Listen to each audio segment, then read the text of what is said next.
Before the beginning, there was darkness. And then there were two gay angels, and they kissed, and they fell in love, and they lived happily ever after. Right? That's not what happened. We all know it. So stay tuned for some juicy drama. The season starts with Crowley being all giddy about his new Nebula project, which, by the way, he made reference to in the first season. Beautiful nebula. Look at that. I helped build that one. When fellow angel Aziraphale swoops in to help him because he loves himself a meet cute. I love Aziraphale being all flustered around Crowley, even with this being their first interaction ever. He loves an angel who's passionate about his work. Aziraphale has watched too many non-existent rom-coms because he assumes it's gonna be the trope where there's a beautiful view and one person's like, it's beautiful, and they're actually looking at the other person. Look at you, you're gorgeous.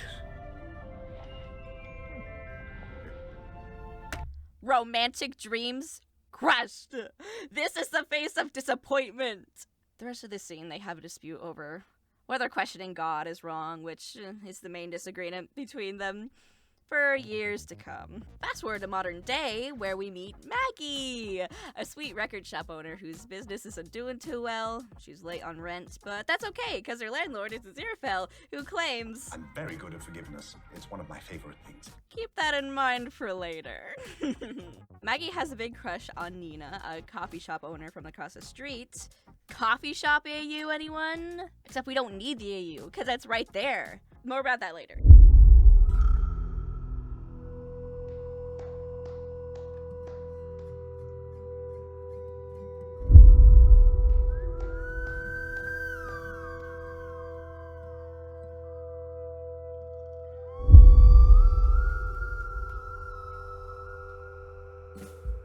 We've got the arrival of our main man. Angel, Gabriel, Jim.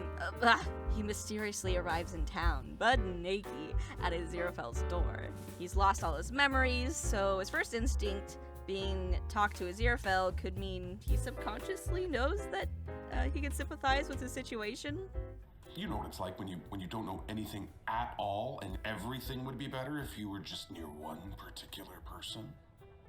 No. Despite having a sort of disdain for Gabriel in the past, it's so hard not to like Jim. I love you. So Aziraphale interrogates Jim over a hot cup of cocoa and asked him, What's in the box? What's in the box? So then, Gabriel, please. wait, what was that? What? Let's go back. See it? Gabriel, please. Who's leaving their flies around here? Gross. Well, it's not important. How's your naked man friend? He's not my... Uh-oh, is that a twinge of jealousy, Crowley? You're not hiding it very well, because Nina here just assumes you both get around. Anyway, an instrumental version of Bohemian Rhapsody is playing in the background of this scene.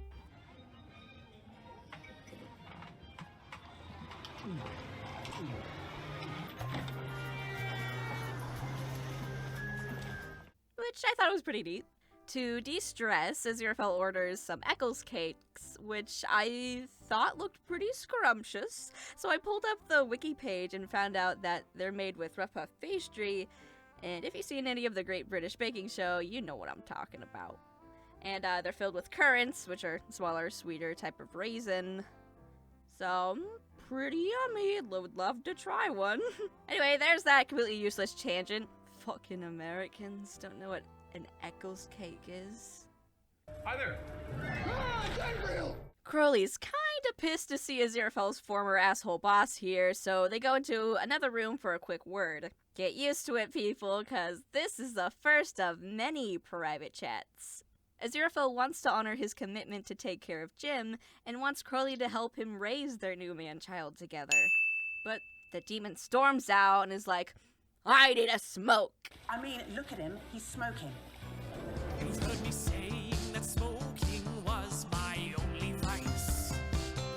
We'll find out the consequences of that later.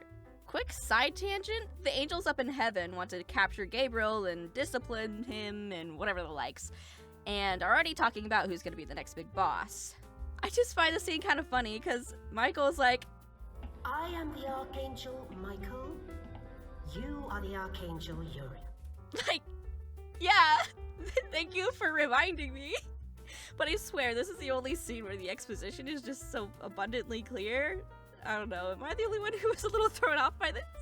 Other than that, we get to see an energetic angel in an adorable little outfit showing off this mysterious matchbox they found that has absolutely no relevance to the plot. Just forget about it! Curly is out and about when Beelzebub bug zaps him into the Hell Dimension for a quick chat. I thought we had a generalized understanding. We don't. Oh yeah, I think you two have more in common than you think. Anywho, Beelzy wants a piece of that juicy Gabriel booty too. So they offer Curly a promotion to find him. You find Gabriel for me, and you can have whatever your nasty little heart desires. Whoa, Beelzy B, what's got you so desperate to get your hands on Gabriel, huh? You think it's for war leverage, but we'll have to wait and see. They also tell Curly that anyone who helps Gabriel will be erased from the Book of Life, basically being deleted from existence, so that's got him pretty worried about his old pal, Aziraphale. Back to the lightning bolt Curly released. That messed with the locks of the coffee shop Maggie and Nina are currently in. Ooh, juicy plot device. In real life, this would be painfully awkward, but this is fiction, and I love seeing characters forced into situations where they have no choice but to talk about their feelings. Reveal your darkest secrets. So, it's emotional dumping time, and Nina reveals that her partner, Lindsay, is pretty obsessive. You don't got a lot of trust in your partner if you're gonna immediately accuse them of having an affair. Like, my first thought would be, oh, they're later than usual, I hope they're okay. Not, they're probably cheating on me, that harlot! But what do I know? I'm just a very confused A-spec whose only reference for romantic relationships are shows, movies, and games where you can smooch space aliens. Pucker up, Garrus. Finally, Curly gets back from his rage-induced escapades and is like, oh, whoops, I'll fix that real quick. When the power turns back on, Nina's phone blows up, and you're like, huh. Texts don't usually look like that. Did she get a special app to customize what her texts look like? Nope, apparently not. That shit starts appearing everywhere. Later this season, some of the texts even manifest on a chalkboard. Like, what? Is this real life? Perhaps it represents the emotional impact these words have on Nina. As opposed to simply showing the phone or having speech bubbles appear on screen, they manifest themselves as disordered, crumpled papers Nina keeps stashed away in her mind. She erases the text from her mind, hoping to simply go on with her day without the emotional baggage, because every word hurts, Lindsay! Needless to say, Lindsay's got some real self-esteem issues to work through. Hearing that Aziraphale is in some real big doo-doo, Curly rushes back to the bookshop while blasting good old-fashioned Loverboy on his radio. Shout out to all those cool animatics, we finally got it, boys! As soon as Curly enters, Aziraphale makes him apologize. I shouldn't have taken that chance. Now here's my remorseful dance. With that out of the way, they make an agreement to protect Jim by performing an itty-bitty miracle which would make it impossible for any of the angels or demons to recognize him as Gabriel. They hold hands, say grace, and wham! Absolutely no repercussions at all. Good job. Amen. The very next day, Heaven's officials question Aziraphale about the big-ass miracle they detected, so he does some very subtle bluffing, saying that the miracle was to make Nina and Maggie fall in love. I love seeing Aziraphale so nervous and awkward. That's me in every social situation. I hate having to make shit up on the fly. Fly! Fly! Fly! Oh my god, Jim! Do not kill the fly! God. So the angels promise to send someone to verify that Nina and Maggie are in fact in love, which proves to be an issue. Aziraphale gets wrapped into hosting the shopkeepers meeting, and what is that? Nebraskan woman taught Duck to play accordion? What? Well, she best be rewarding it with some delicious frozen peas for all that hard work. They love them. And it's good for them too.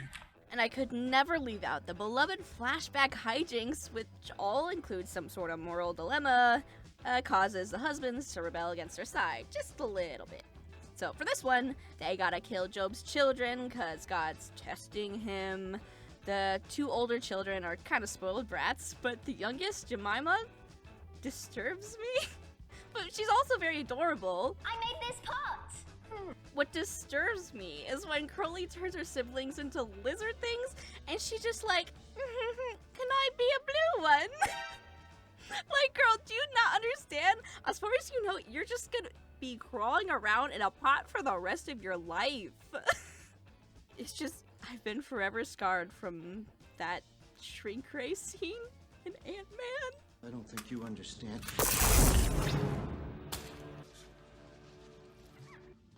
Goodbye, Frank. Okay. Crowley tempts Aziraphale to some good Amazon Prime rib, and honestly, I think it looked pretty tasty if I hadn't just rewatched that scene from Ant-Man. By the end of the flashback, they're able to collaborate to save Job's kids and learn that no matter what side you're on, you're gonna be lonely. Unless